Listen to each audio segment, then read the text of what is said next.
حجاج کے آگے کے جو بال تھے پیشانی کے یہاں وہ بہت آگے، جس کو بولتے ہیں ہپی کٹ بال. یہ بہت سے لوگ نا ادھر تک بال رکھتے ہیں نا، ایسے کبھی کبھی ایسے کرتے رہتے ہیں. یہ آگے کے بال بڑے خطرناک ہوتے ہیں. ایسے کبھی کبھی ٹی وی پہ آپ کوئی ڈرامہ دیکھتے ہیں، ایسے یہ اسٹائل ہوتی ہے بار بار ایسے کرنے کی. تو یہ پیشانی کے بال. تو کہا ہے نضر ابن حجاج تمہاری کوئی غلطی نہیں ہے، لیکن تمہارے بالوں کے فتنے نے مدینے کی عورتوں کو فتنے میں ڈال دیا. اے نضر ابن حجاج، تمہاری یہ پیشانی کے بڑے بڑے بالوں نے مدینے کی عورتوں کو فتنے میں ڈال دیا ہے. مدینے کی عورتیں تمہارے بالوں پہ فدا ہو رہی ہیں، اس لیے تمہیں بال کٹوانا پڑیں گے. کہا ٹھیک ہے میں کٹوا لوں گا. تم کیوں کٹواؤ گے؟ اب تو میری نظروں کے سامنے آ گئے. ادھر بیٹھو.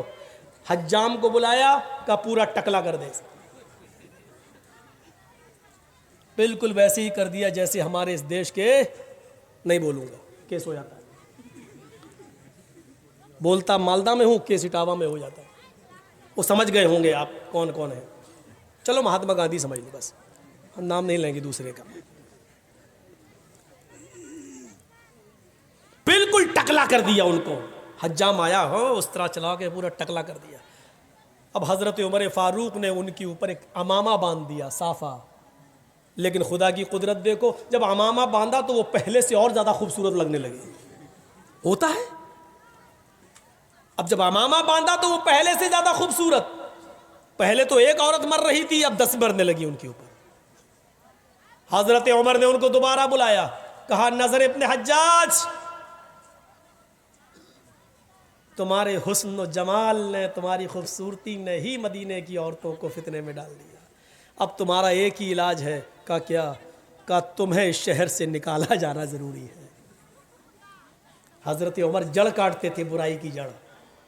نہ تم رہو گے، نہ مدینے کی عورتیں فتنے میں پڑیں گی. انہوں نے کہا میرا کیا قصور ہے؟ کہا تمہارا قصور نہیں ہے، تمہارا قصور یہ ہے کہ تمہارے بال بڑے بڑے تھے آگے کے، مدینے کی عورتیں فتنے میں مبتلا تھی. کہا وہ تو آپ نے کاٹ دیے. کہا میں کیا کروں، امامہ باندھا تو اور خوبصورت لگ رہے ہو. کہا پھر یہ قصور تو اللہ کا. کہا اللہ کو کیسے قصوروار ٹھہرا دوں؟ اللہ کو قصوروار نہیں ٹھہرایا جا سکتا ہے. اب تمہیں بصرہ میں جانا پڑے گا. مدینے چھوڑو.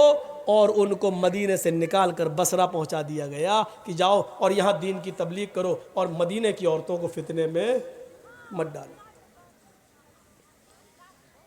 یہ کام ہوتا ہے گاؤں کے سردار کا، سرپنچ کا. نکالو گے؟ ارے تم بال کٹوا نہیں سکتے ہو، نکالو گے کیا؟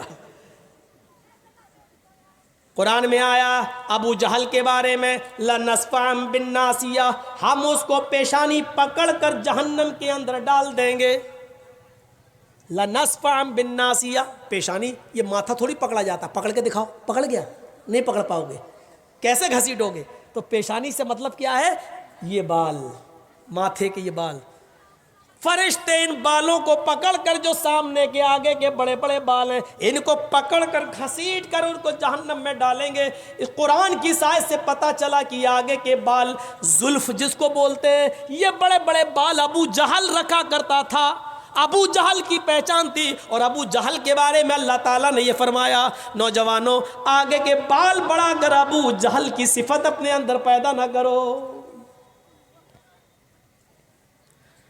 شراب وہ مانگ رہی تھی کہ شراب پی لوں تاکہ میں نضر ابن حجاج کو بھول جاؤں، یا کوئی مجھے نضر ابن حجاج کے پاس پہنچا دے. پتہ چلا وہ شراب اس لیے مانگ رہی تھی تاکہ نظر کو بھول جاؤں، یا پھر نضر ابن حجاج کے پاس چلی جاؤں اور اس کے ساتھ اس کے جسم سے چپک جاؤں، زنا کر لوں.